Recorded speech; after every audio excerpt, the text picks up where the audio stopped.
Harper Collins had exactly $37 in her checking account, a broken heel, and no idea that the man who opened the office door would be the one she'd fall hopelessly in love with.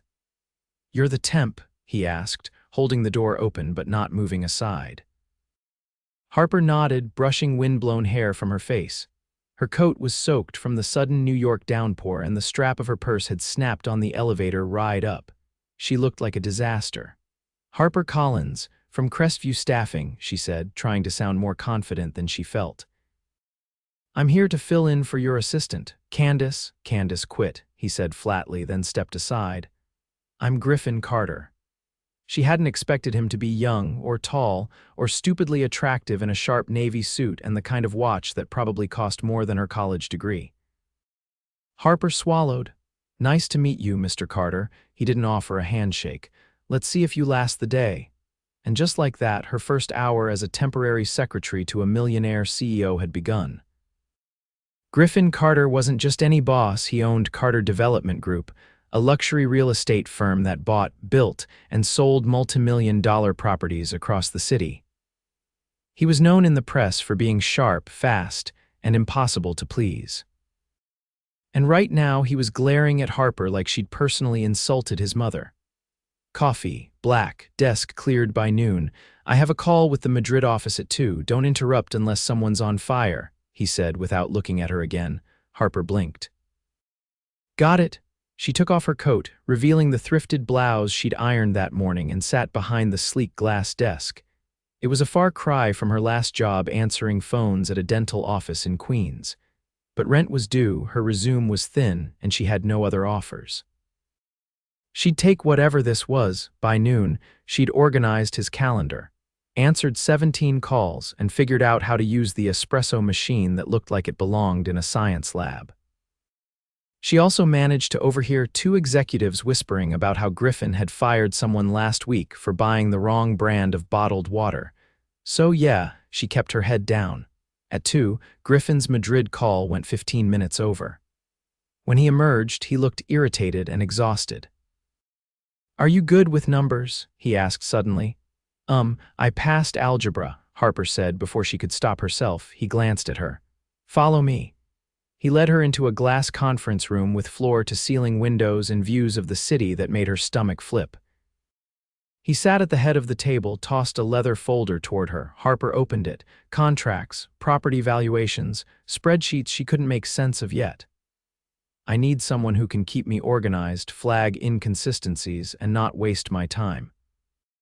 "Can you do that?" She looked at the papers, then at him. "Yes," he nodded once. "You're staying the week." That week turned into 2. By the end of the second, Harper had learned Griffin liked his coffee at precisely 8:30, despised small talk, and disappeared every Tuesday night without explanation.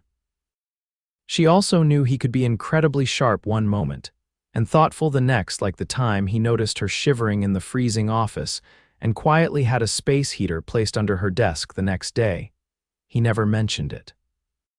"Why did Candace quit?" Harper asked one evening when they were the last 2 in the office. Griffin didn't look up from his laptop.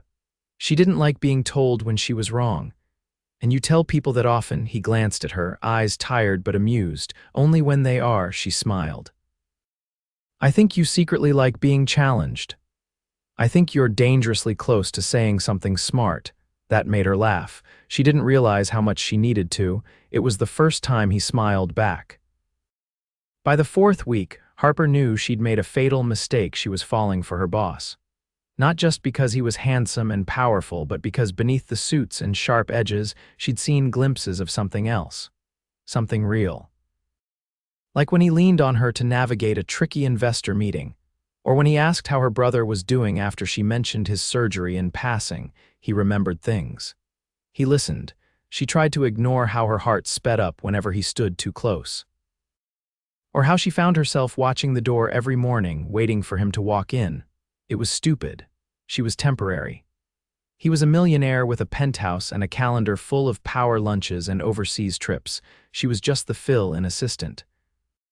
And yet one night, after a brutal 10-hour day, he walked over to her desk with a small white box. "What's this?" she asked, confused. "You skipped lunch. You've been here since 8. Take it." Harper opened the box. Inside was a slice of strawberry cheesecake from her favorite bakery, the one she'd mentioned once, in passing, a week ago. She looked up at him, stunned. "You remembered?" He didn't say anything, just nodded and walked away. That night, Harper sat on the edge of her bed, cheesecake half-eaten beside her, heart aching in a way that scared her, because she wasn't supposed to fall in love with him, but she already had. The first time Griffin really touched her, it wasn't romantic. It was practical. Necessary. But Harper felt it in her bones. "Your zipper's caught," he said, standing behind her as she struggled to remove a sample board from a presentation case before an investor meeting. His fingers brushed her upper back, steady and precise, and just like that, the air changed.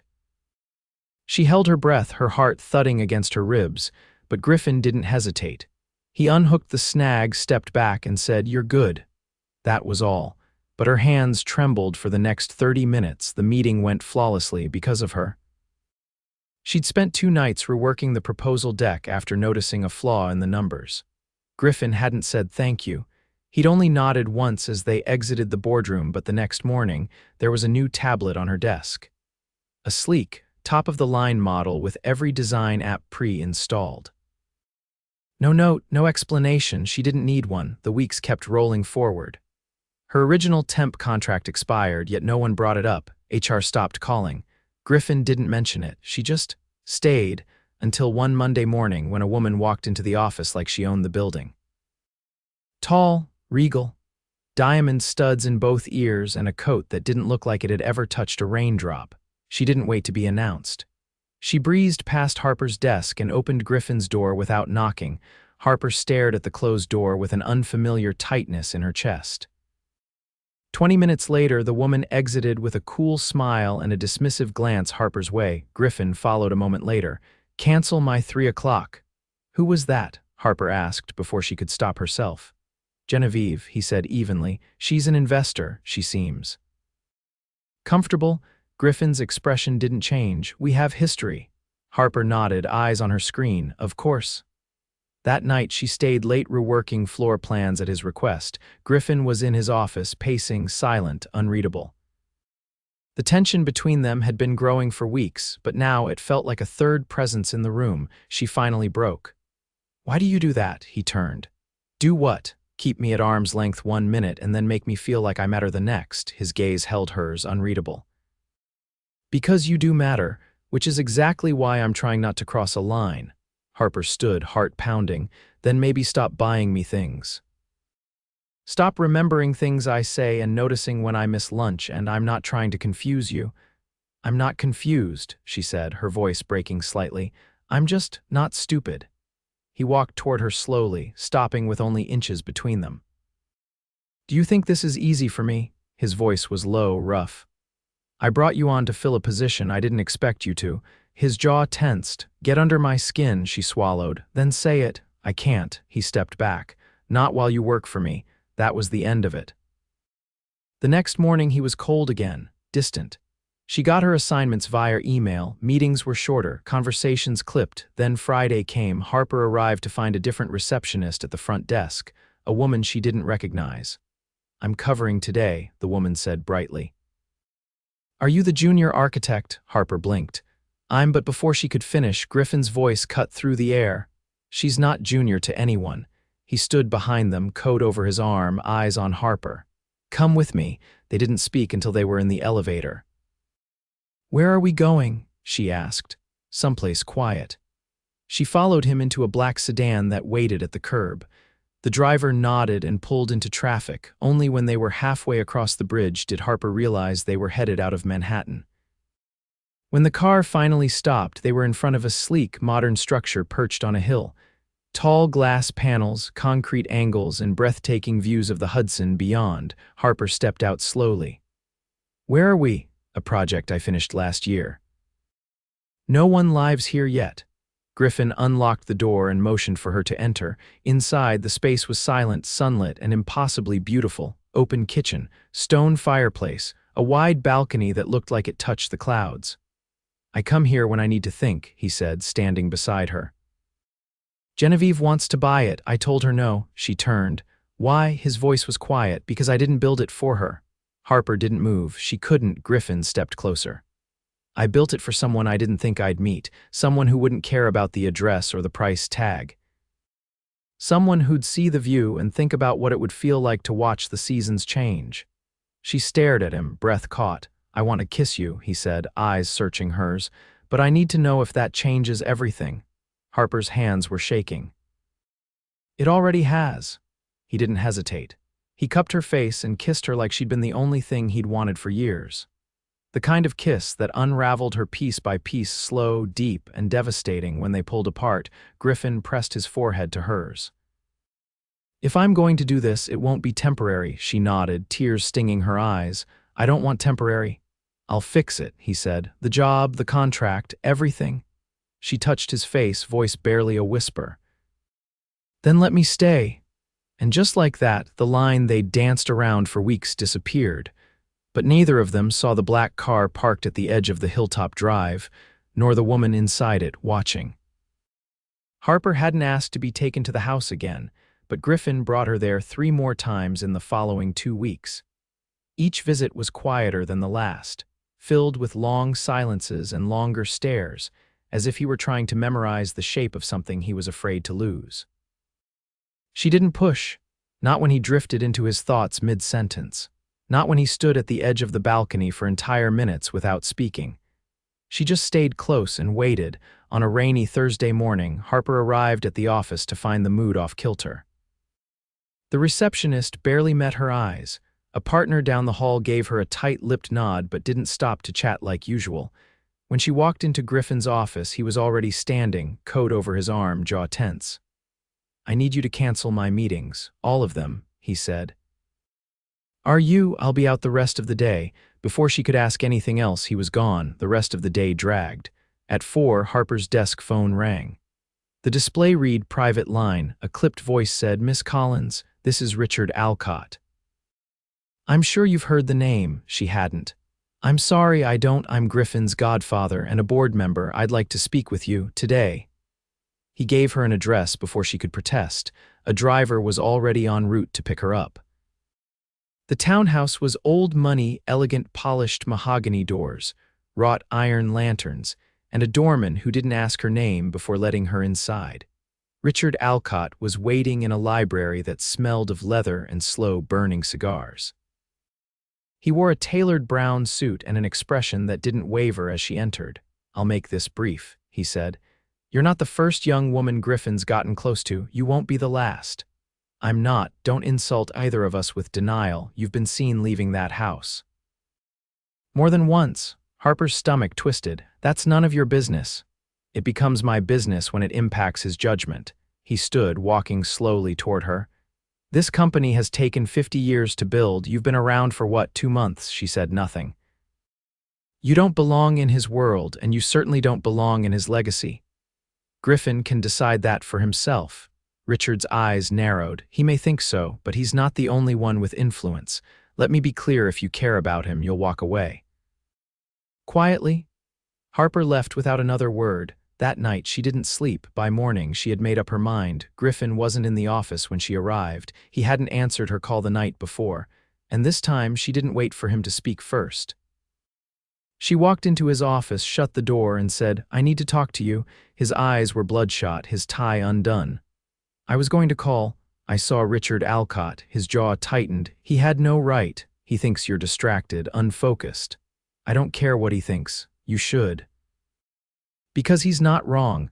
Griffin stood slowly. What are you saying? I'm saying maybe I'm not helping. Maybe I'm the wrong person in your life right now. His voice dropped. Don't do that. I don't want to be the reason you lose everything you've worked for. You're not. But they'll make me that reason. He took a step toward her. Then let them try. Harper shook her head. I can't be the wedge or the scandal. Or the story people whisper about in elevators. I don't care about elevators. I care, she said softly. I care about you too much to let this ruin you. He stared at her, pain flickering across his face. You're not leaving? I have to. Griffin reached for her hand, but she pulled back. If I stay, it won't be just your company that suffers. Her voice caught. It'll be us. He didn't follow her when she walked out. By the time the elevator closed, Harper's vision was blurred with tears. She didn't go home. Instead, she took the train out of the city to the edge of New Jersey, where her brother lived with his wife and newborn daughter. She held the baby for hours and said nothing about why she'd shown up without warning. She just needed to feel something that made sense. 3 days passed, no calls. No messages. On the fourth morning, she turned on the television in her brother's kitchen while feeding the baby. A business channel played quietly in the background. Market updates, real estate trends, a familiar logo in the corner of the screen. Then she heard it. Carter Development Group has just announced a sudden leadership summit this weekend, amid rumors of a new strategic direction. Founder Griffin Carter has yet to comment. Harper's phone rang. It wasn't Griffin, it was a restricted number. When she answered, a woman's voice said, "Miss Collins." "You need to see this." Before Harper could speak, the line went dead. An email appeared in her inbox moments later. No sender, no subject, just a video attachment. Her hands trembled as she pressed play. It was security footage from the Hilltop house, a black car, a woman stepping out. Watching the balcony, Genevieve, Harper watched her walk around the side of the property. She paused near the glass wall, took something from her purse, a camera lens. She'd been photographing them. Harper's pulse slammed against her ribs. The footage ended. A second email arrived, no text. Just a single line of metadata, forwarded by private investigator, retained by Griffin Carter, March 27th, 9:54 p.m. Harper stared at the screen. He'd known all along. Harper arrived back in Manhattan just after sunrise, the city cloaked in a quiet haze. She hadn't slept, couldn't eat, and still hadn't heard from Griffin. The footage, Genevieve outside the house, the camera played in her mind on a brutal loop. He'd called in a private investigator. He'd known she was being watched, and he hadn't told her. She didn't take a cab or call anyone. She walked the 16 blocks from the station to Carter Development's tower through a soft drizzle, her coat damp and her shoes worn, but she didn't care. She had to see him, not to accuse, not to fight, to understand. The lobby guard looked startled as she entered. "Miss Collins, I need to speak to Mr. Carter," she said, her voice calm but firm. The man hesitated.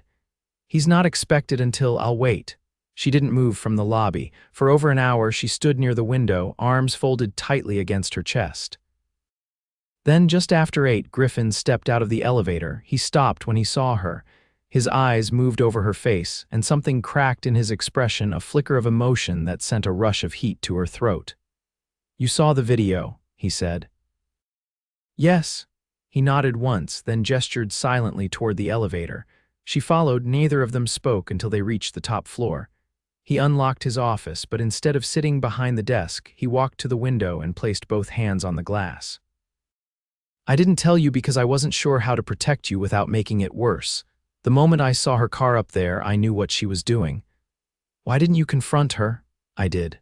She denied everything, said I was being paranoid, that I was imagining threats where there weren't any. But I've known her long enough to recognize when she's lying." Harper stepped closer. "You should have told me, I know." He turned to face her. "I thought I could handle it on my own. I thought keeping you in the dark would keep you safe." She held his gaze. "It didn't." Griffin's jaw tightened. "I never wanted you to feel like a liability. You were the only part of my life that made sense. I didn't want to ruin that with the ugliness I've built around me." "You didn't ruin anything. You just forgot I could stand beside you." He crossed the room slowly. "I've lived too long thinking love had to be complicated, negotiated, or hidden. But with you, it was never any of that. It was just real." Harper's breath caught. "Then why did you let me go?" "Because I didn't believe I deserved to keep you." She didn't answer, not with words. Her hand reached for his, fingers curling through his with a certainty neither of them had managed to voice until now. "Come with me," he said suddenly. "Where? You'll see." He didn't give her time to object. Minutes later, they were in his car, the city falling away behind them as they drove toward the water. When they pulled up to the marina, Harper's heart began to race. A sleek white yacht rocked gently at the dock, already prepared for departure. Griffin turned to her. "I bought this last year but never used it. I didn't want to share it with anyone who didn't feel permanent." Her lips parted, but no words came. He stepped onto the deck, then reached back for her hand. Trust me, she nodded and followed him aboard. They sailed for hours. No destination, no itinerary, just movement, wind, and silence broken only by the rhythmic crash of waves. Somewhere near the bay, Griffin dropped anchor.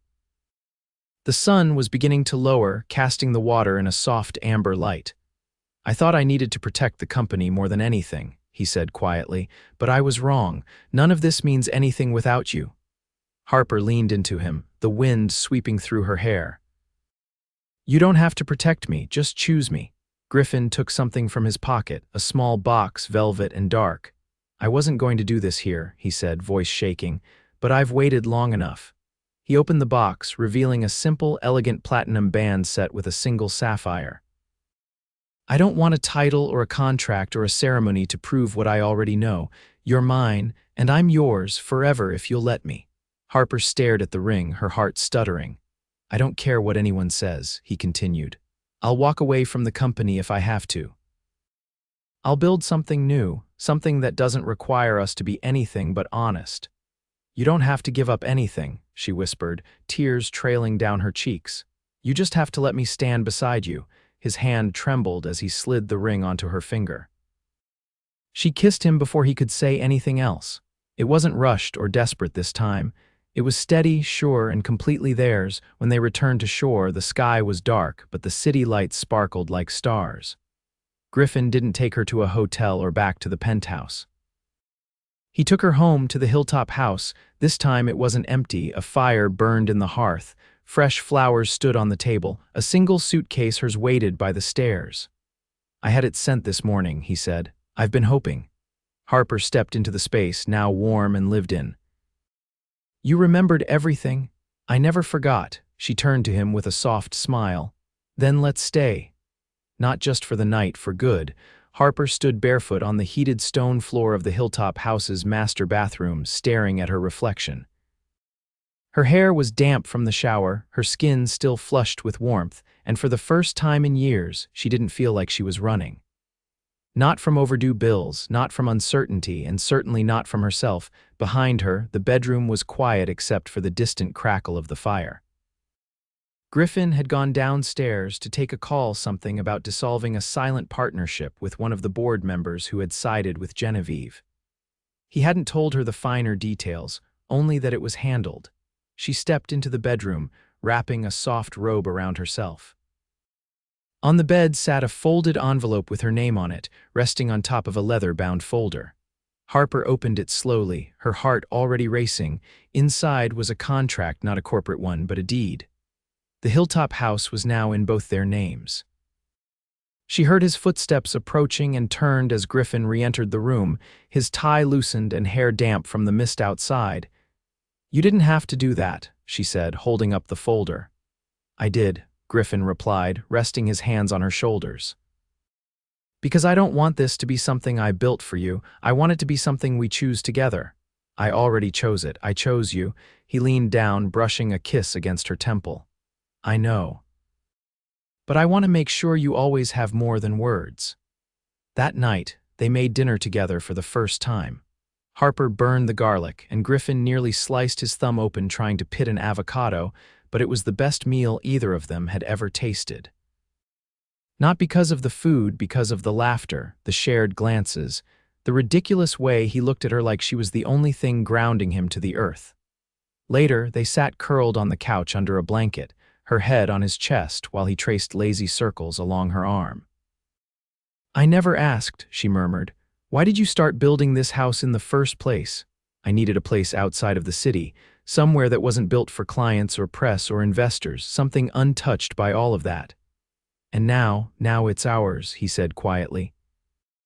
"I want to start over here, with you." Harper tilted her head up. "Start over how?" He reached for the coffee table, pulling out a slim velvet box she hadn't noticed before. This time it wasn't a ring. It was a necklace, delicate, gold, with a small pendant shaped like a compass. "Because you helped me find where I'm supposed to be," he said simply. Tears welled in her eyes, but she didn't let them fall. Instead, she leaned into him and whispered, "I'll wear it every day." Over the next few weeks, their lives began to rebuild, not into what they had before, but something new. Griffin resigned from a handful of corporate boards, reducing his direct control so that the company could run without demanding every hour of his life. He appointed a new COO, someone he trusted, and began focusing on fewer, more meaningful projects. Harper, at his insistence, didn't return to her old position. He didn't want her tethered to him by obligation. Instead, he quietly funded the startup of her own design firm, a boutique architectural consultancy she had once only dreamed of. They named it Northlight Studio, inspired by the way the sun filtered into the hilltop house each morning. They worked separately but always ended the day together, sometimes with wine on the balcony, sometimes with takeout on the floor, always with a sense that they'd ended up exactly where they were meant to be. One evening, as they hosted a quiet gathering of close friends and a few trusted colleagues, Harper noticed something different in Griffin's expression as he watched her speak to one of his partners about a community housing proposal she'd pitched. Later, after the guests had left and the house had gone still again, she asked, "What were you thinking about earlier?" He didn't respond right away. Instead, he walked into the study and returned with a small envelope. Inside was a photograph, black and white, slightly grainy, of a house on a plot of land surrounded by trees. "I bought this last week," he said. "Upstate, a little cabin near a lake, needs a full renovation." She looked at him, puzzled. "Why?" "Because someday, when we want quiet not just for the weekend, but for real, I want us to have a place we can escape to, when we've built everything we want here, when we're ready to write the next chapter." Harper touched the photo, her smile soft. "You think that far ahead?" "I never used to," he said, lifting her hand to his lips. "But with you, I think about everything." They didn't move into the cabin right away. In fact, they didn't leave the hilltop house for a long time.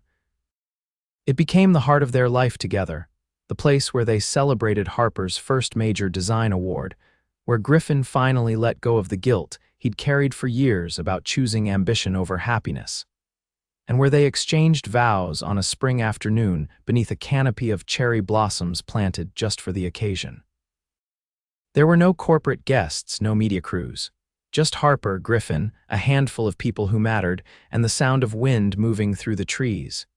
He promised to love her without conditions, and she promised to never let him forget who he was when the world wasn't watching.